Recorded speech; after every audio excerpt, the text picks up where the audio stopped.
Hello दोस्तों, कैसे हैं आप सब। उम्मीद करती हूँ अच्छे और मस्त होंगे। आज की कहानी है चार बहुओं को रसोई में मिलाने।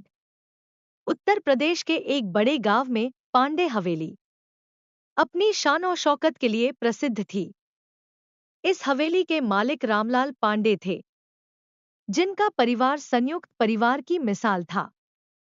उनकी पत्नी सुमित्रा देवी एक सख्त लेकिन न्यायप्रिय महिला थी। रामलाल पांडे के चार बेटे थे, रवि, संजय, अजय और विजय।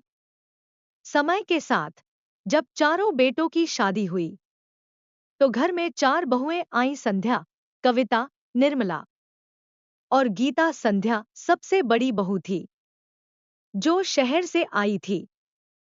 उसे आधुनिक जीवन पसंद था और वह घर के नियम कायदों से ज्यादा अपने तरीके से जीने में विश्वास रखती थी। कविता, दूसरी बहू, जो बहुत समझदार थी और हर किसी से अच्छे से बात करती थी। वह सुलझे हुए विचारों वाली थी। निर्मला, तीसरी बहू, जिसे परंपराएं निभाने में विश्वास था। वह हर चीज में घर की परंपरा और नियमों का पालन करती थी। गीता, सबसे छोटी बहू, जो सीधी सादी और मेहनती थी। वह गरीब घर से आई थी और हमेशा परिवार को खुश रखने की कोशिश करती थी। शादी के बाद पहली सुबह चारों बहुओं को रसोई में जाने का मौका मिला। सास सुमित्रा देवी ने सबको कहा, आज से तुम सबको मिलकर रसोई संभालनी होगी।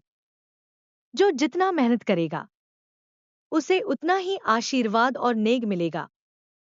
चारों बहुओं के मन में अलग अलग विचार। संध्या सोच रही थी कि उसे रसोई का काम क्यों करना पड़े, जबकि वह आराम से नौकरों से करवा सकती थी। कविता ने सोचा कि मिलजुल कर काम करने में कोई हर्ज नहीं है। निर्मला खुश थी कि उसे परंपराओं का पालन करने का मौका मिलेगा। गीता को लगा कि उसे अपनी जगह बनाने के लिए सबसे ज्यादा मेहनत करनी होगी।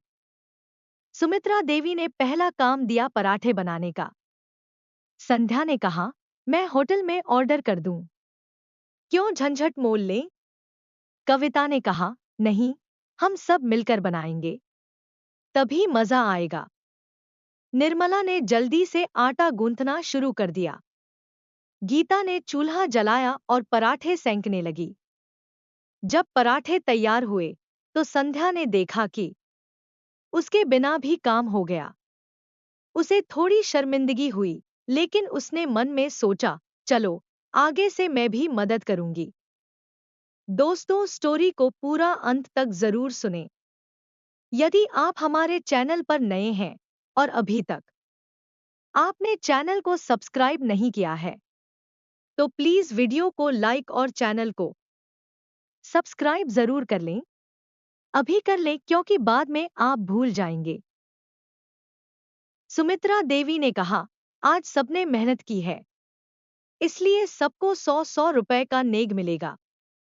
चारों बहुएं खुश थी, लेकिन गीता को यह देखकर आश्चर्य हुआ कि सबको बराबर नेग मिला, जबकि उसने सबसे ज्यादा मेहनत की थी। अगले दिन फिर से सबको रसोई में आना था। इस बार संध्या ने मदद करने की कोशिश की, लेकिन उसे सही से बेलना नहीं आता था। कविता ने उसकी मदद की।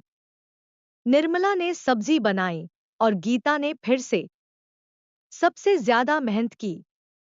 काम खत्म होने के बाद सुमित्रा देवी ने फिर से 100-100 रुपए का नेग दिया। गीता के मन में सवाल था, मैं ज्यादा मेहनत करती हूँ, फिर भी सबको बराबर नेग क्यों मिलता है। धीरे धीरे बहुओं की सोच बदलने लगी।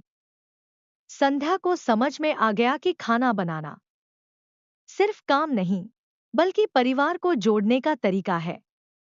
कविता को एहसास हुआ कि टीम वर्क से काम जल्दी और अच्छे से होता है।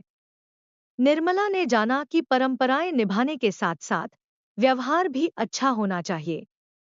गीता ने सीखा कि मेहनत का फल केवल पैसों में नहीं, बल्कि परिवार के प्यार में भी मिलता है।